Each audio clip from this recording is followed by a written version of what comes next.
Arnit Western Pendu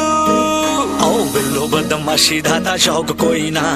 मेरा केड़ा नाले ਇਹ ਲਾਣਾ ਕੰਮ ਕਰਦਾ ਹੈ ਜਿੱਥੋਂ ਤੱਕ ਲੋਕਾਂ ਦੀ ਫਿਲਮ ਪਹੁੰਚਦੀ ਉਦੋਂ ਉੱਤੇ ਗੱਭਰੂ ਦਾ ਗਾਣਾ ਕੰਮ ਕਰਦਾ ਹੈ ਉਹਨਾਂ ਹੀ ਅੱਖਾਂ ਚੋਂ ਅੱਜ ਅੱਗ ਵਰਦੀ ਜਿੰਨਾ ਚ ਹੁੰਦੀ ਸੀ ਕਦੇ ਸੈੱਲ ਲੱਲੜੇ ਹਾਈ ਨੀ ਅੱਗੇ ਆਇਆ ਹਾਰਡ ਵਰਕ ਕਰਕੇ ਕਿਵੇਂ ਸੌਫਟ ਰਹੂਗਾ ਮੇਰਾ ਦਿਲ ਲੱਲੜੇ ਅੱਗੇ ਆਇਆ ਹਾਰਡ ਵਰਕ ਕਰਕੇ ਕਿਵੇਂ ਸੌਫਟ ਰਹੂਗਾ ਮੇਰਾ ਦਿਲ ਲੱਲੜੇ